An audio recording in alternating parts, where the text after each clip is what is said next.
Hey up. That's it. Look. Oh, Minnie's here. We might need you in a bit, Minnie. I've got a few questions. When it's question time, we'll call you over. That's fine, Adam. I'll come back when you need. Hang on, just sanitising. Hand sanitising just in case. How we doing? Oh, We're you're good. Good. How So, are you guys? You all right? Yeah, we're good, pal. So, everybody who's watching, this is Lockdown Beers with Malx. It's not Lockdown Beers. No. No. Pop and Chris now. Yeah, he is. Malx is the start line marshal at BDC. He also runs the Norfolk practice days, and he's had a hell of a lot to do with UK drifting in the past. So, good to have you on, Malx. Yeah, evening, guys. Been watching it all with interest, shall we say. So I've had a few beers anyway. Have you seen them? You haven't seen them all, have you? That's an achievement if you've seen them all. I've only just, I haven't seen the Hannah one yet because today's my first day off for a while. So we've been doing a bit of DIY and stuff. So the Hannah ones, Willie Hannah and Ricky Lawrence is probably a good one to watch. It was quite funny last night. I quite enjoyed myself. Well, the Martin Wanacott one made me smile to start with. So I thought that was a good starter. So Yeah. what have you been up to on lockdown, Malx, while all this COVID-19's been going on? I'm a bit of a fraud, aren't I? Because this is a lockdown one and I'm not on lockdown. Whether I should be or shouldn't, I don't know. I didn't get a letter or anything. So we've been carrying on. We've been out delivering food and hygiene stuff to the supermarkets. I work for the one with the orange badge, but they're all pretty. To say it. We're all pretty much doing the same. I know you went to Sainsbury's the other day, didn't you? So I did. I was a bit disappointed you not fetched any flour. to be fair, it's about the only thing they haven't got now. I don't know why. It's, you'd have thought they'd have caught up with that, but obviously not. But no, so it's. I mean, March was a bit of a blur because it was so busy. It was 30%. Well, hang on, 30% busier than the peak Christmas week. Was it really? That's pretty busy. Yeah, it is. I mean, we're taking out full trailer loads, whereas it would normally get 3 shops on a trailer. Now it's 1 shop on a trailer, and it's just piling it in. It's calmed down a little bit now, so they've caught up again. But you froze out, Adam. Any reason for that? It'll probably be all right. Bit time it sorts itself out. Okie dokie. I'm moving. Can you see me? I'm a froze. I can see you. Yeah, you can see me now. So's Matt. Yeah, it might just be a bit of a bad connection, but usually when it records, it's fine at the end of it. So. If you two put dark glasses on, that's the same sort of thing that Toby normally has his photo taken by, isn't it? Yeah. Yes. So, Malx, you don't only do a bit of drifting, you've been doing a lot of racing over the years, oval racing and stuff. Do you want to tell us about your racing history, then roll it into your drifting, where you started, what got you into it and all that sort of jazz? Yes. I know we spoke, we texted a little while ago, didn't we, when we were chatting about stuff, and it sort of made me think, and I'd sort of forgotten so much. I didn't realise how much we'd sort of crammed in over the years. So I initially started officially because in the early days, you weren't allowed to race anything unless you'd got a driving licence. Whereas now the kids can go out in mini stocks at 8 years old. And I mean, look at the drifting. We've got Shanahan starting, just out of nappies playing football. So, but in those days, I lied about my age. I did a mechanics race in 1975 and it was they call them specials. I think you were going to have some at the first round, weren't you? The special grass track type. Yeah. Well, back then they looked like a coffin with a wheel in each corner and a V12 Jag sitting roughly where your backside should be, with a fan blade buzzing behind you. It's no good for my hair. It would have had my hair off. I did a mechanics race in that, and then I did a year on grass because that was all I could do in a Ford Anglia. And some of these cars you guys are going to have to Google because you won't know what they are. The Harry Potter Anglia, I think that's the easiest way to describe that one.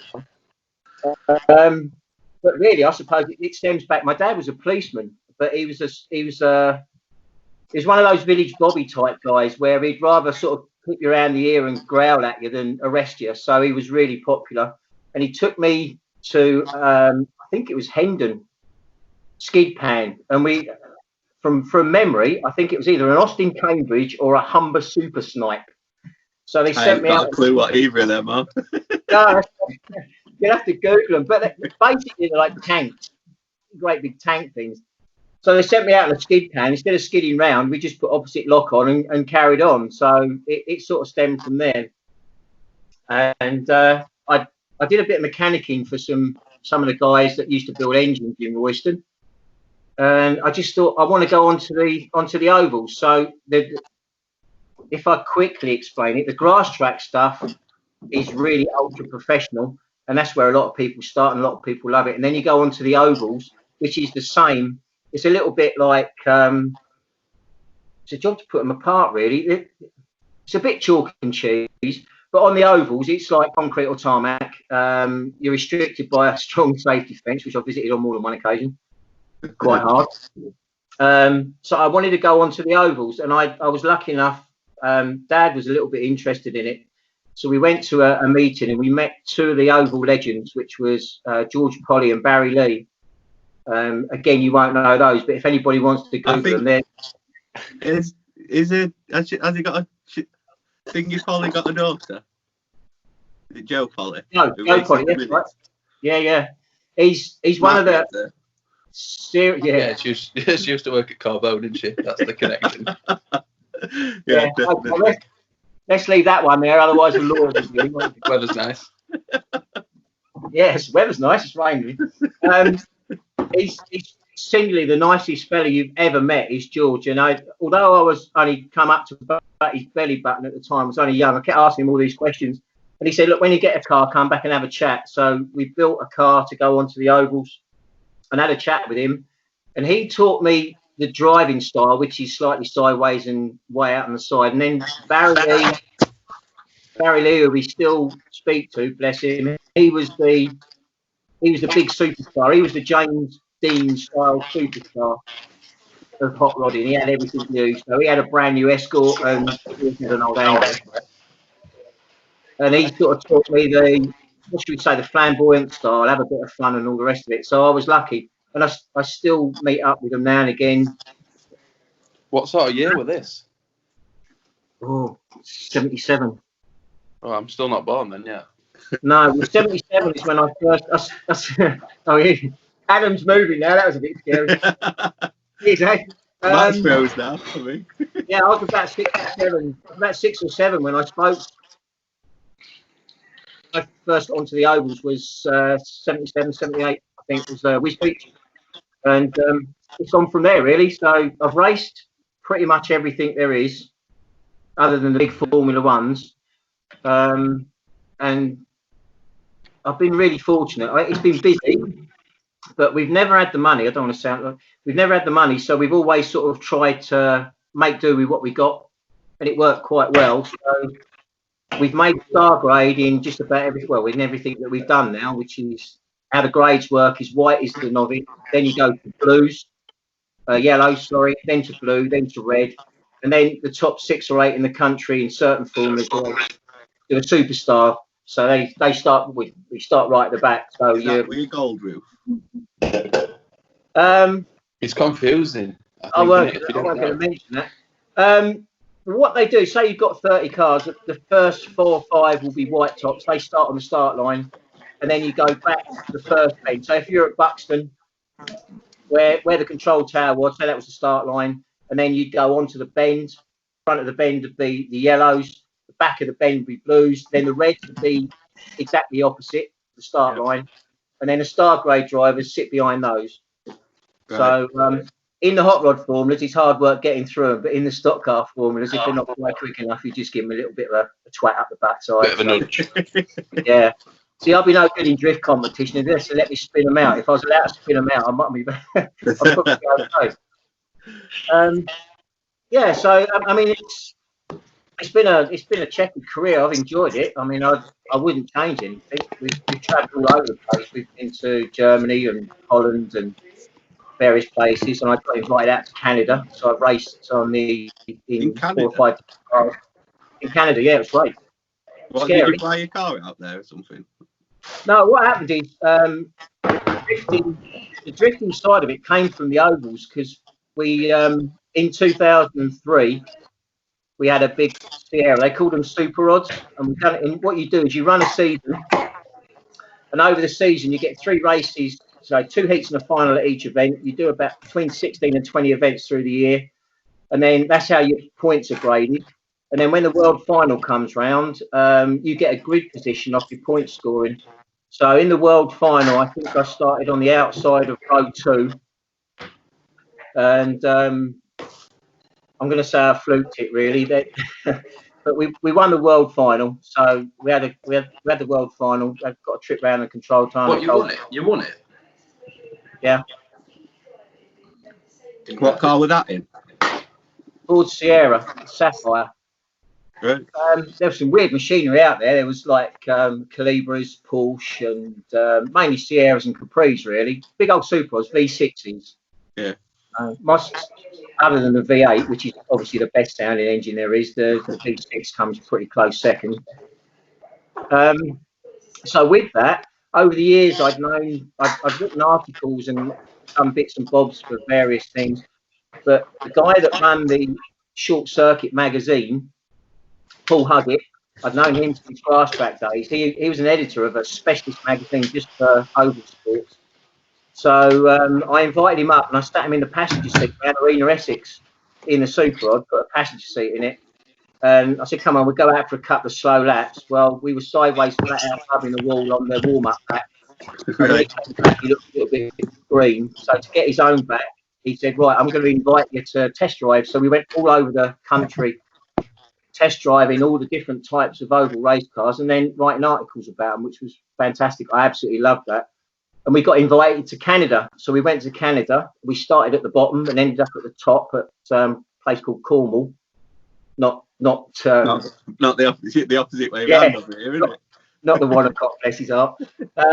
And they invited us out there and they supplied cars for us. We raced a little Mustang and went. The last meeting was, and it was all on shale, really high bank shale, incredible place. I've never done anything like that before. And they use retired NASCARs. So they lent us one of these NASCAR things with a big V8 in it.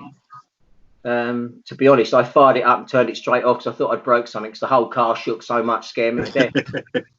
And we did quite well in that, and we enjoyed that. And on part of that, when we came back, we were invited to Arena Essex by some of the photographers from the oval world. And they said, would you be interested in doing an article on drifting? And I hadn't got a Scooby-Doo what that was all about. This was 2004. So we turned up to Arena Essex and got introduced to this Irish fella. It took me a little while to understand him. Probably don't know him, Julian Smith, with his black M3. We had a chat with Terry Collins, who originally started the Euro Drift and Drift UK, which was the preempt to BDC. So I had a passenger ride, and I couldn't work out. The corners are a piece of cake. We've been doing it for years. It's when it seemed to lose control halfway down the straight with the nose facing against the wall. And I said to him, is that all part of it? Except we call that a tank slapper. That means that you're just about to poo your panties and probably poo yourself, shut your eyes and wait for the bang. And bless him, he said, well, look, you have a go. And I thought, well, in for a penny, in for a pound. I said, I'll just do the corners because I felt safe. So I got a little bit of this man G going on down the straight, and I saw the photographers leaning over the wall, and so I just stuck the back of his lovely BMW right up against the wall, covered him in shit and crap and dust and everything else. And it just sort of went from there, really. We got invited to do various other stuff. And then Terry was, Big Terry, we used to call him. He invited us over along with Julian Smith, and we stayed with them in Ireland. We went to Rose Green. Yeah. Oh, mate, that was... In all the years of stock car racing, we see some great crowds. But when we went over there, they had the drifting on in the morning, like we do. So it was all pretty much the same sort of format. And they got me commentating, which was quite amusing. So I was sitting in the commentary box with the Irish commentator. And he said, right, I'll do the Irish, you do the English. And to be honest, I hadn't got Scooby Doo anybody was, and that's where I first met Stiggy. Saw this lunatic had towed this Scarlet all the way to Ireland on the back of a BMW Tourer, only to see the tow car go out and do some laps to start with the competition. So that's really how it started. And we done a couple of stunts. I mean, I got Julian doing some donuts, and I walked up to him while he was doing the donut, sat on the bonnet, and put my foot on the cone that he was donutting round. And people sort of enjoyed the comedy style and the fun style. And that's, to be honest, that's where it came from. So although the oval racing's been part of my life and still is, we're still running 44 years. The drifting, technically, I suppose, for me, started in 2003, 2004. And then did you not start the whole like championship stuff in the UK? Are you not one of the people who started it or helped out? Or yeah, I guess so. Yeah. Well, Terry, Big Terry had all the ideas, but he didn't really have. I mean, he's a big fella, bless his heart. He had the ideas and he had what he wanted in mind. So it was really down to me and Stiggy. And I messaged him today I apologise in advance if I forget anybody and I forget the dates, because it's Alzheimer's setting in now. The pills aren't working. So yeah, we did. The only downside was we didn't have the financial clout to really get it going in the right sort of way, but he had the idea was brilliant. It was spot on. The first one we did was Birmingham Wheels. So Julian Smith came up and we knocked the track up, and they had a few people there. And I mean, I was start marshal, I was cooking burgers, commentating, recovery, stress management counsellor, and everything else. It sounds like I can save some money here. I'm working at it. Yeah, and Stiggy was sort of parading around doing his thing. So yeah, we did Birmingham Wheels, then we did Northampton, and we had 4 or 5 Irish drivers come over. Stiggy would be able to tell you who they were now. I mean, and they come over with a brand new Corolla and something else. They put on a fantastic show. Brett Castle, remember Brett Castle? Yeah. Yeah, he'd come a very close second behind someone else. And so that's really where it got going. But we just didn't have the financial clout to push it where it wanted to go. So that ran for a while. We did practice days and things at Silverstone. What were the championship called then? Eurodrift. Oh, that Eurodrift. Eurodrift UK, yeah. I might be wrong, but I'm sure that's what it was. On your tea going. Thank you. Yeah, so we did Eurodrift. It went on for a while, and money started getting tight. I mean, it was awkward for him, and we couldn't really do any more for him financial wise. But we did everything that we could to keep it going. We started off at Ringwood, so that's where we met Julie down there at Ringwood, doing some stuff in the car park. We met the owner, Ralph, who drove around with a Range Rover with a boot full of shotguns in case you didn't pay. Yeah. And then we got invited to, we started off Teesside. So Terry, in the end, had to succumb. And I think that's when Jack Speed, Paul McCallum stepped in and took over. And I mean, the difference was chalk and cheese, because he had the people behind him and everything else. So when we first went to Teesside, neither me or Stiggy had realised what was going on.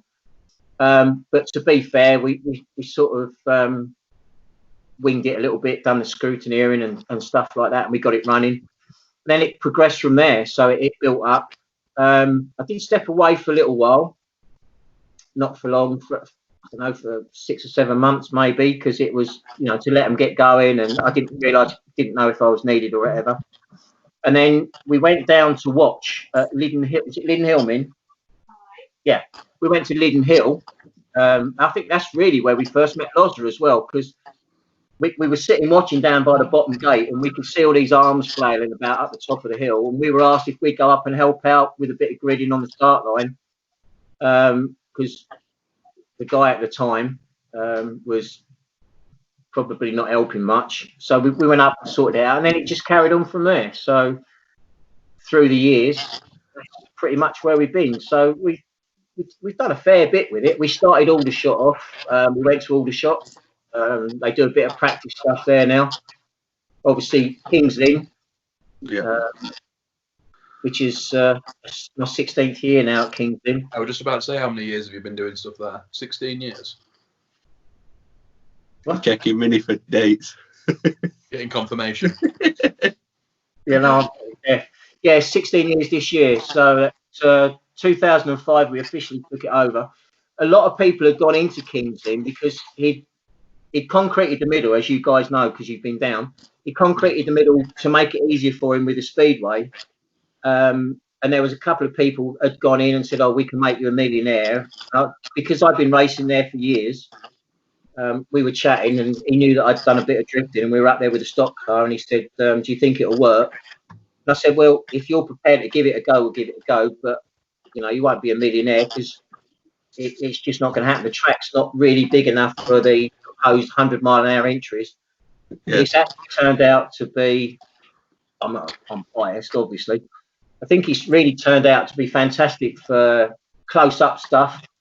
It gives the people the opportunity with cars that have got an immense amount of power to have a good day out. So it's been really good for so many people. And some of the guys that are coming through now, I mean, we've got our own little team going. The guys have actually named themselves after us.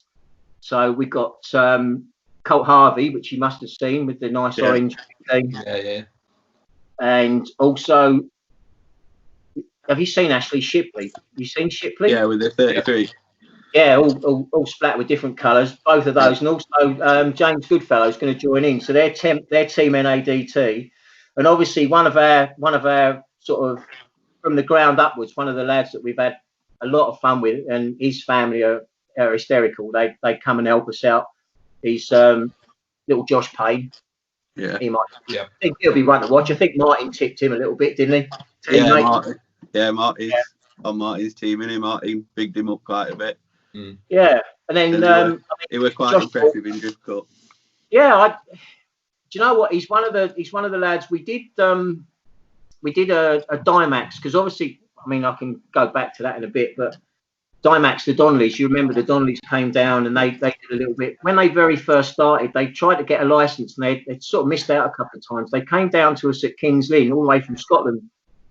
Came down a little BMW E36, and he was struggling to get round. I said, "Well, do you want me to jump in?" I jumped in with him and we had a little bit of a chat. He got his license. The next day, they asked if they could leave their car overnight. The next day, they came back and they said, "We're donating the car because we've seen what you do, taking the kids out for rides." They gave us their car, the E36, and that's what started us off. And we've been friends ever since. I mean, they have supported us way beyond anything. Not the money, not just the money side of it, but friends-wise. They travelled down there. So anyway, so we decided to run a competition. Well, I decided to run a competition for people that had never ever get the chance to compete. One, because they probably couldn't afford it, but they could run at King's Lynn. So we called it a challenge, and we set the track up so that you never ended up driver door on driver door. And we made a few other rules, like you had to mimic the car in front, but you needed to be front bumper to back bumper. So you weren't right in the driver's door. And the driving levels on it astounded us. And even when it rained, and you know what it's like at Norfolk when it rains, it's like a cross between rally cross and jet skiing. They were going through the lake at the bottom, full commitment, just to try and get rid of the water. But the driving was great, and Joshua was a winner. But he listened intently, which is something that I'd said to anybody that asks. We'll give advice, which we've learned from other people. Stepping back a little bit, when do you remember the first event at Rockingham that Driftworks ran? When will that have been? When was that? What's that? Rockingham with Phil Morrison and Driftworks. Brought all the Japanese over, didn't they? Oh, that was like 2005, weren't it? Yeah. Well, let's organise that GT battle. Yeah, I think it was. Yeah, it was. Yes, it was GT. Yeah. Well, me and Stiggy were given the task of looking after these top, all singing, all dancing Japanese drift fellas. And to me, I can't remember half their names, and I certainly can pronounce half of them. So, because we'd already, as part of my worked for the magazine, I was actually I was in the crew for the ASCAR at Rockingham when it first started with John Stewart, a hot rodder. And because we'd watched how the cars go and we'd learnt the setups, we'd worked out where you needed to sit the car on the track to get the most bite. And they couldn't work it out. And I said, well, look, when we run around here with the ASCAR, he said, well, come out and show me. So we stuck this car right up on the bank, and then it worked a treat. So they said, then, oh, you ought to be teaching. So that's really where it came from. So if they were quite happy that I understood everything. So all I've ever done is I've only ever passed on what I've learned from like Julian Smith at the beginning, who was brilliant. He sat there for ages and explained how the cars worked and all the rest of it. And then these, Matt, you're funny, Farrell. You know, we were sitting cross-legged in the pit garages eating pot noodles at like 12:30 at night, chatting about stuff. So all I've ever done is try to pass on stuff that I've learned from everybody else, because you never stop learning. And the one thing I did learn very early on was you need to listen to what the rules are. Yeah. And I think that's where one or two, they sit in the briefings and they don't always listen. So when we do briefings at King's Lynn, it goes ever so quiet. Everybody listens because they genuinely want to learn. And Josh and a few others, certainly Josh anyway, he sat there and you could see him taking everything in. And if anybody talked to him, he just pushed them away, sat there listening. So some of the point scoring things, if you get too close, you lose some points. If you show a bit of flair, you gain some points. Things like that. And he listened and you could see in his driving. So I think if that would be my tip. Yeah, we had, when me and Matt first started competing, John Calvert used to come quite a few places with us. And obviously he was driving in JDM All-Stars at the time, weren't he? And we were just in semi-pro. And that was one of the things he taught us, like, he said, get your centre at front of briefing, listen to everything they say. Ask and even questions, even if you know what they want you to do, ask them a question, because then it's in their head, you've asked them that question, and you're doing what they've asked you to do. And I think that were one of the biggest things that we got taught while we were practicing drifting and first starting out. 100%. It goes right back to the oval racing when I first started on that.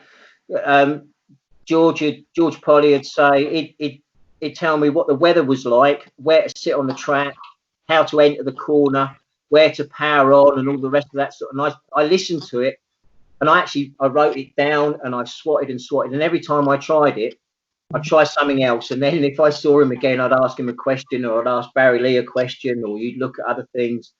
And I think that's the biggest part.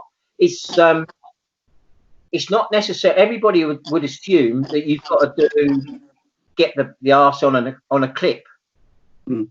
It's how you get the arse to the clip. So if you listen to the judges and the judges say, look, I want you to manage down here, pick your nose, and while you're doing it, just fiddle with your ear.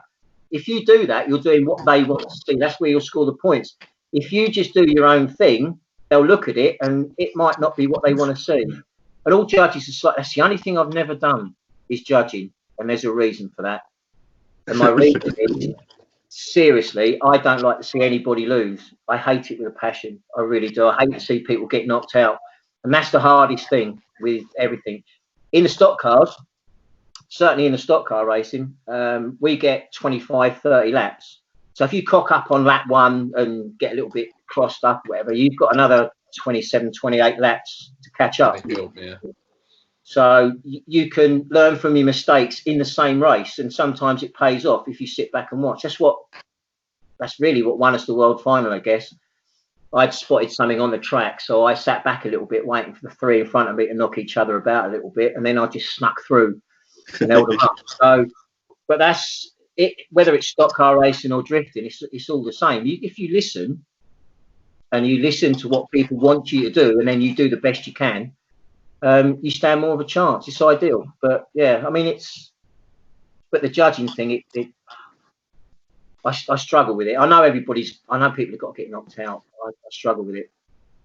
So that's the reason I don't do any judging. But also going back to asking the questions, I'm sure Matt will. I probably haven't made myself too popular sometimes, because I will just keep asking the same question until I understand what exactly anybody wants. It's never that I don't agree. because obviously, like with BDC, when it was Sweeps, or whether it was David Egan or now Matt, it's your train set. So if you say to me, I want X, Y, and done, if I say, well, I'm not sure about X, but I understand why, I'll keep asking. It's not because I don't trust, it's because I want to make sure it's 100% right for you guys. It's the same at Norfolk. We don't change anything at Norfolk. All the guys that help us run it. In fact, there's only 6 of us really, and we've got some names down here. So yeah, rolling into that, the next thing on my list is your team. You've got quite a team of people that help you do what you do, and I didn't know if you wanted to give them a shout out and give a bit of an explanation what each one does, like even at BDC and at Norfolk and stuff, because I know you have quite a bit of help, and you probably couldn't do it without your team. Oh no. When I first started, when we very first started King's Lynn, Steggy was going to come and help me, and we were going to set up and do it together, because we sort of started company with Terry a little bit because he'd stopped doing stuff. That was just and Steggy phoned me up in the morning to say that he couldn't get there because unusually for him, his vehicle had broke down and he couldn't make it. The first sort of 7 or 8 events I did at Norfolk, I done on my own entirely, because I didn't really have anybody else I could ask. My brothers, they helped me out with the stock car stuff and the racing, but I couldn't really drag them down to that. But nowadays, I mean, we lost 4 of our members last year. I mean, I know it's careless, but we lost Callum, which you know, and Megan. They set up home and all the rest of it, so they dropped out for a little while to get all things sorted. Callum wanted to get his car done. We've not seen them beginning of last year, I suppose. And then we also had Fee and Sammy, which you'll remember. But Fee's job means that she can't come anymore.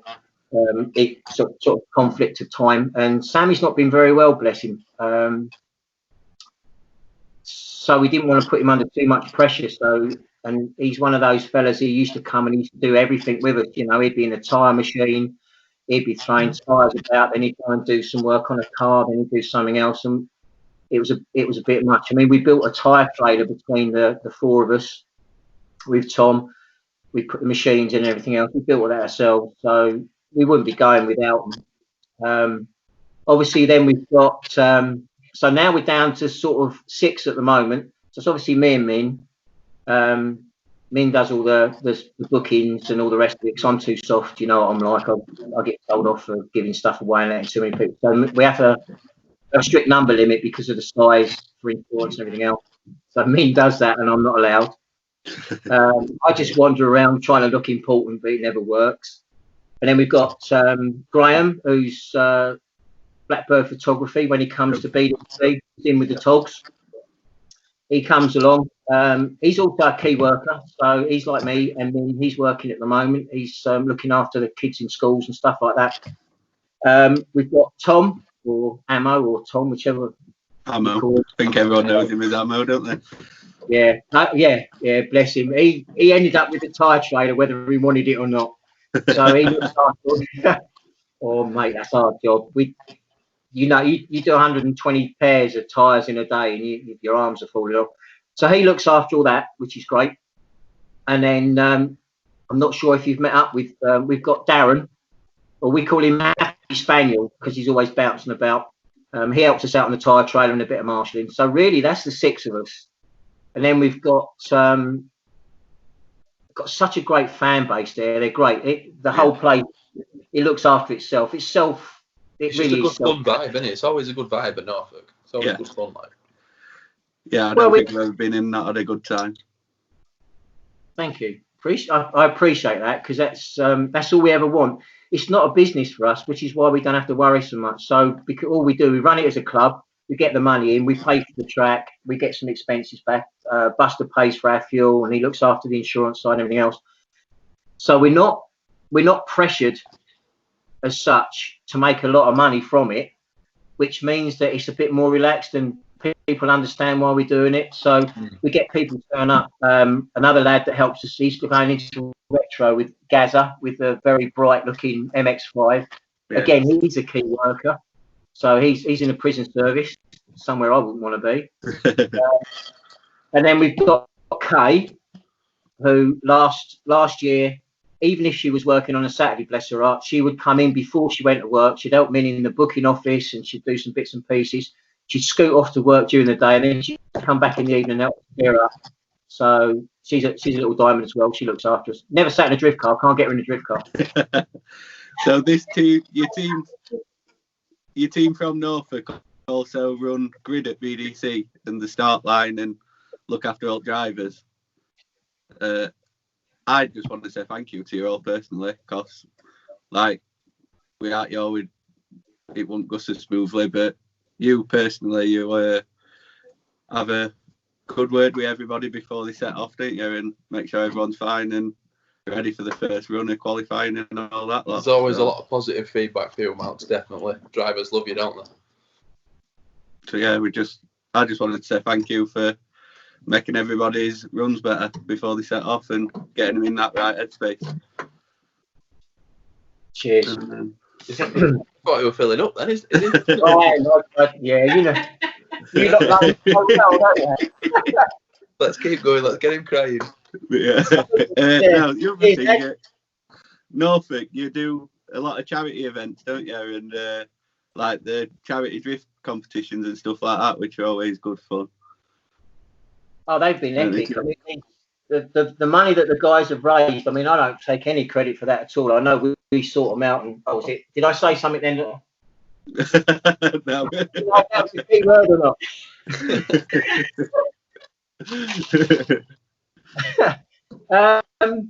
I should think we're nearer, over the years, we're probably nearer 90,000 than we are 1,000. From every time we put something on, it's just incredible. People come from all over the place, and we've tried to do it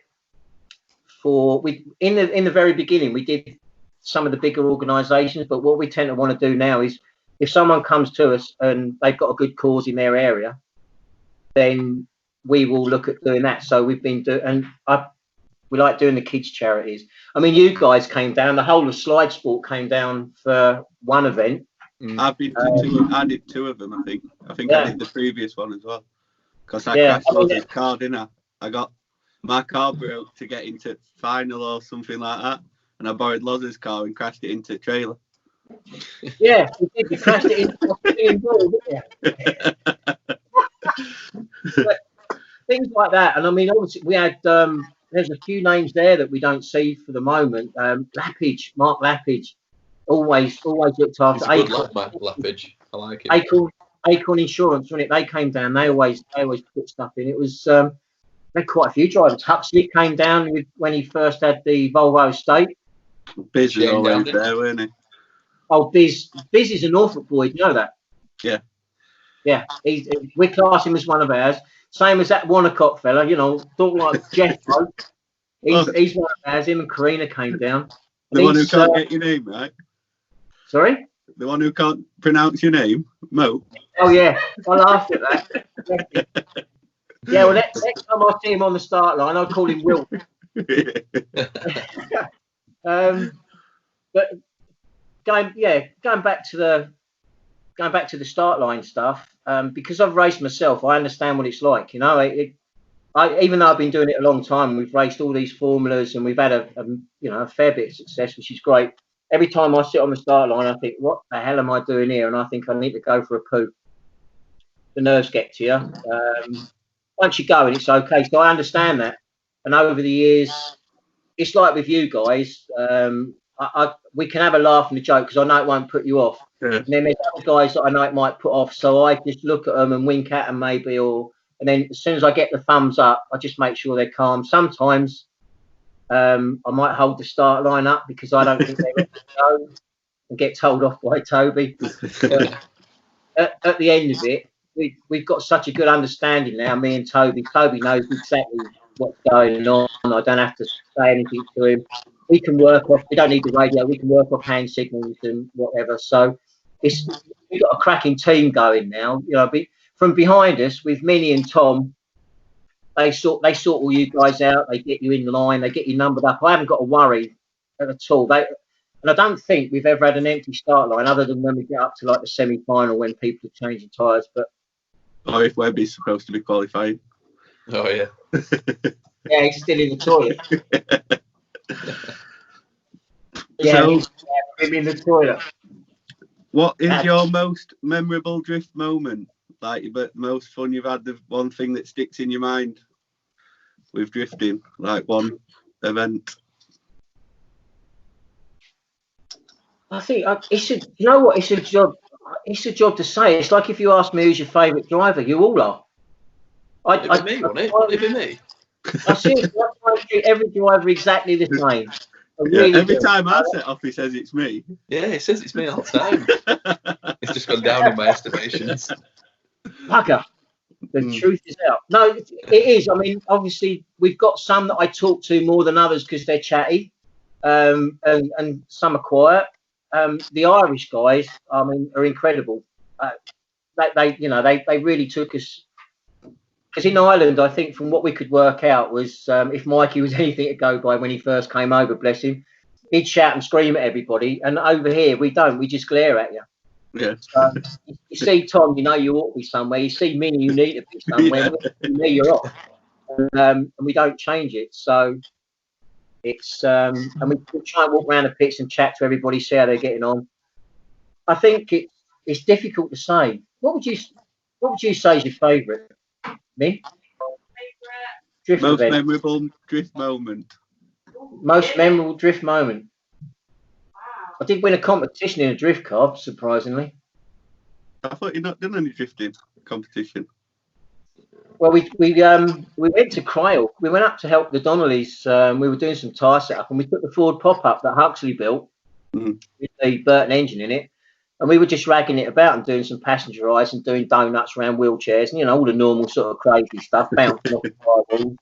And we won the Drifter of the Day, which amused me a bit. But Can I just say, I should have that. yeah, fair shout. Fair shout. Hi everyone. I think all my misgivings at the start of the season when you said we were going to do Buxton, and then my nightmare of having to grid in an itty bitty car park and in the dark. Yeah, and thanks Matt for the top 128 that I gridded. Yeah, you were lucky you weren't sleeping at the track. You'd have had a bat up your night dress, mate, I tell you.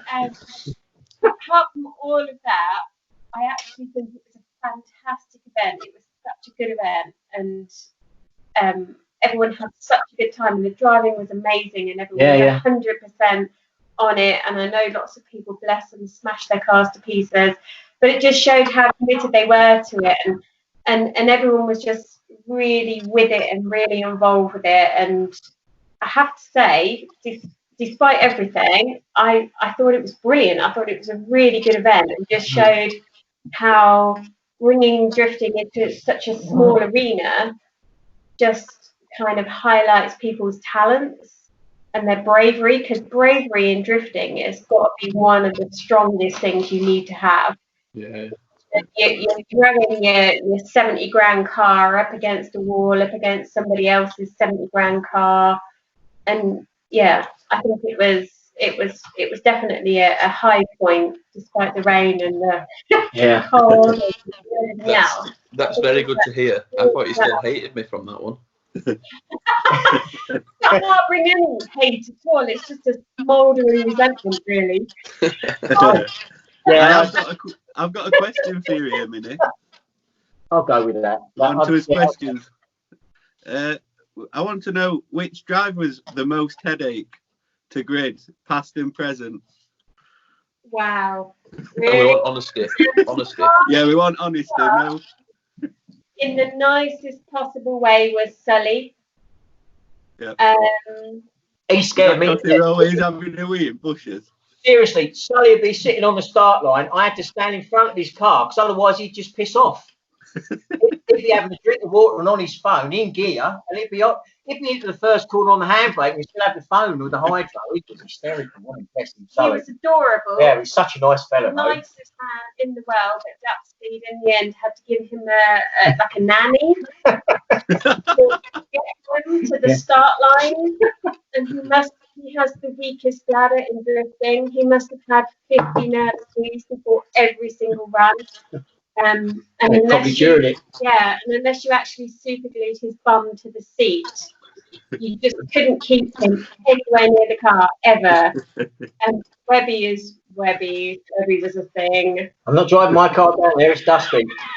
Webby's So what? Webby's no longer a thing. Yeah. So you don't worry about that. What Yeah, about his present?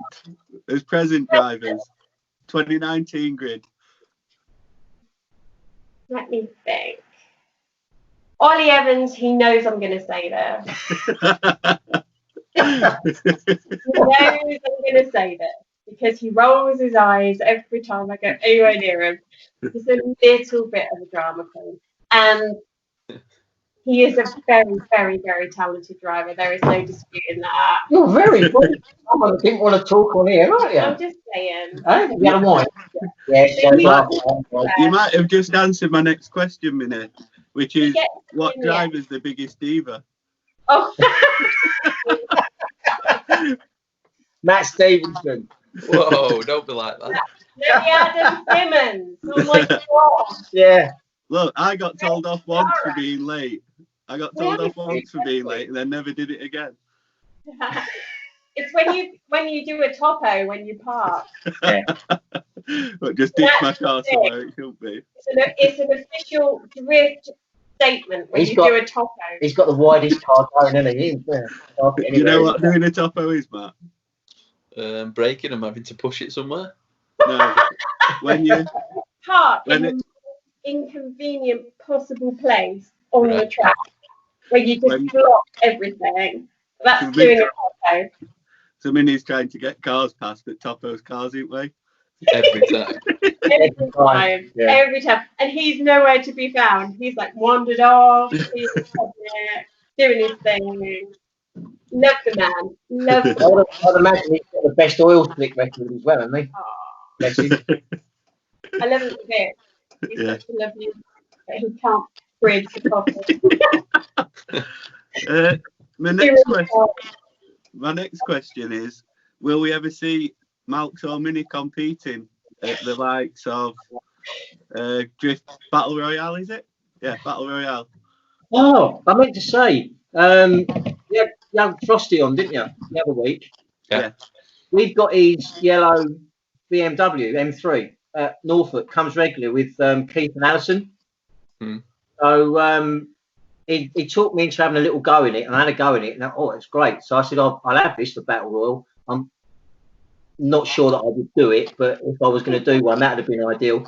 Min won't do competition because she don't reckon she's good enough, but none of us can keep up with her, so I'll speak for her. She's better than you. She's better than me. She's better than all of us on here. Yeah. I can't get, yeah.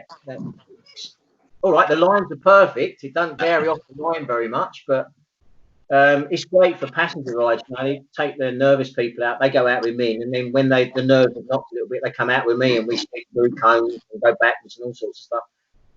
So if Matt would give you a 1 round pass for your Ford Pop that don't quite meet the regs for Battle Royale, would you do it? Not quite meet the regs. not quite meet the regs. Like, Bless it, it sits at the bottom of the garden. We had to get the engine had to go back to Burton's because it was a real specialist engine. It was one of only 3 ever made. It was Cosworth made an all aluminium 2-litre Pinto that sort of come out of Cortinas and things.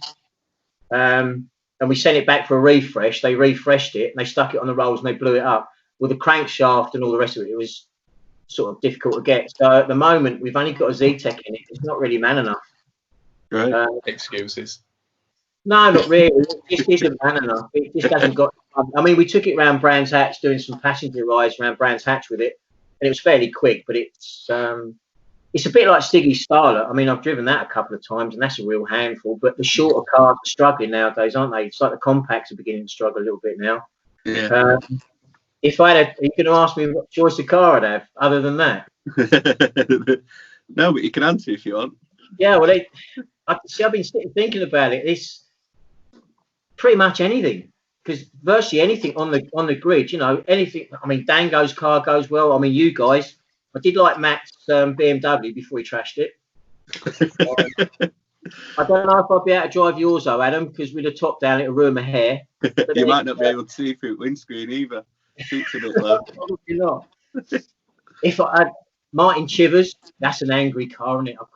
I'd love to. What is it? What is it? This? What did I say? Why can no one get his name right? Martin Chivers. Well, yeah, Nathan. Nathan. What did I say, Martin Chivers? Oh, it's football. And he was in the Tottenham team, and I don't understand football. We could start calling him Martin Chiverton. Yeah, Yeah, we could both call him Martin Chiverton. We've got Martin Wallicott as Wilf. Yeah. Martin Chivers. Who should we have next? I always like to look at Wes's car. Yeah. The rocket money on it. That was a nice looking car, wasn't it? Yeah. To be fair, I do get offered to have a little drive, but I always say the same thing. I couldn't afford to repair it if I broke it. Sounds like a cop out, but it's even Shanahan offered to let me have a go in one of theirs, but it's I don't know. I enjoy the start line stuff purely because I get to see everybody, and if I can help somebody a little bit, sort of makes me day a little bit, And we always get the thumbs up. I've never not had a thumbs up from any driver that's ever been across the start line, and I think they know that we're there for them. We're there for the drivers. So I'd like to have a go. I've never actually done a competitive lap with any of the tracks that we've ever done. We need to change that, don't we? We need to get you doing a lap. I'll let you have it with my car if you can see how the dash. It's really hard to see out of. I can hardly see anything like. Is that why you suddenly got a lot braver and got a lot quicker? Yeah, because I can't see. You can't see where you're going. Yeah. I mean the Egan era. Blimey, I'm pissed and I've only had it. It's that full fat Coke. You should have got diet malx. No, I can't do full fat. That's what, I'm diabetic apparently. Through the change from when Egan took over through to now when Matt's gone, it threw lots of ideas in. So everybody upped their game. So although people might have viewed it a bit different, it was obviously done for a reason. He was just prepared to put his arse on the line, I guess, and try different stuff. If it didn't work, we stepped back from it. But all the drivers wanted to be there and wanted to have a go. And last year, with new ideas and certainly the Buxton thing at the end, the level of driving is, I wouldn't want to go out with them now. I wouldn't be able to keep up. Even if they only had 3 wheels and a puncher, I doubt if I'll keep up now. The driving's great. It's good to watch, and everybody wants to try, and that's I think that's the bulk of it now, isn't it? So did I get my way out of driving a car there? What were your thoughts on the Buxton malx? Like taking BDC with a live stream and everything to an oval? Well, to be honest, I hadn't raced there for a few years. The last couple of times we went was when I was world champion in the super rods. We took the super rods up, and they're full width 10-inch wheels on a Sierra. So you get two Sierras side by side coming out the bend. I actually wore a hole in the back bumper on the wall, and that was just 2 cars wide. So in my heart, I knew it'd work, but my head kept telling me we're going to get a lot of damage. And I know we got a little bit of damage, but that weren't the track. That was people really doing 11/10ths, just trying to get in and make a. I didn't think there was that much damage at Norfolk. No, considering there were obviously some crashes. They were like Hugh and Martin, but other than that, they weren't anything really bad, were they? No, not write-offs. I think Willie didn't really clip the wall at one point, but that drove off the track. No, what I meant was you would expect coming across the diagonal, going towards the grandstand. It was scary. It was scary. You're coming through there at some pace. Yeah, because you really had to try and get the Manji on so that you got the swing of the car before the bend. It was total commitment. So you only want to be 2 or 3 foot off. I honestly thought that more would end up going through there. But people actually walked the track, had a look, judged it well in the practice. So, in actual fact, I think that was probably the corner to watch, wasn't it? Yeah, definitely. That was definitely quick. And then because it was an inside clip on the apex, it stopped you trying to run the wall all the way round. That was idea to keep people away from it a little bit. Yeah. And that's exactly how we do it at Norfolk. We try and slow it down where we know it's going to be a bit quick. So the idea was great. I must admit I did enjoy it. For me, I could actually see everything that was going on. Was that a first? Well, pretty much. I mean, some of the ones. I mean, Three Sisters, we can't see anything. I know it's not over important because we've got somebody in the tower. Toby will probably call when we send one off. But it's nice if you can see everything that's going on, because you can sort of help people along, certainly in practice, to say, oh, you know, Martin Wanacott springs to mind again. Martin, it's a bit slippery going into the first turn at Teesside. Like at Teesside, yeah. Okay, Mel, no worries. Come on. So when he come back, he went, bit slippery down there. Really? I got the video in, didn't I? Him saying, "Yep, I'll see how slippery it is, Ads." Yes, we watched that. Someone I put underneath that one, I think, malx to driver. It's very, very slippery. Driver to malx, okay. Driver to toe tuck driver. I'm not looking forward to going back on the start line to get really good. So, Malx, one last question. Yeah, we're nearly an hour in. Body hope. Who do we think's going to win, Pro and Pro 2? And we don't want one of them. I want everybody to win. We want 2 names. Yeah, commit to it. Nobody will hold anything against you. Oh, mate, that's so hard. I mean, I can't say I'm biased towards anybody, because that's unfair. Because although I don't judge or anything, I still like to be impartial. You can't be a bit biased on start line, though, can you? It's not like you've got anything to say to judges or anything. No, true. And I can't do much else. I mean, you know, to be fair, I felt a bit guilty. Do you remember me knocking the bumper off of Ollie's car? Yeah. Yeah. Well, it hurt a little bit because he posted up something on there. But if he'd have called a 5-minute rule, he'd have lost his points. If he'd have set off with a bumper hanging off, he'd have been black flagged off. But I'd have done it for anybody. I don't know if that affected Martin not winning it. I honestly think not just because he's one of our lads, because he comes from Norfolk, but I think Josh stands a real good chance because he keeps the car together, because he's so consistent. Yeah. And he listens. And there's a few others coming. We haven't done so much Drift Cup. We helped out Drift Cup for a couple of years, but we didn't really do anything last year, so we haven't really seen much going on. So I don't know a lot of the drivers that come up. Throw some names up. Who's coming up, Matt? Do you know? Adam will know more than me. I'm useless with names. Well, the Matt boys. They're not slow. They come down to Norfolk as well, so it sounds like I'm a bit biased. A good suggestion came up yesterday of Robbie Burgoyne. Boy. Yeah, Robbie could do really well. All right, I'll tell you what. Just quickly going back to the stock car stuff.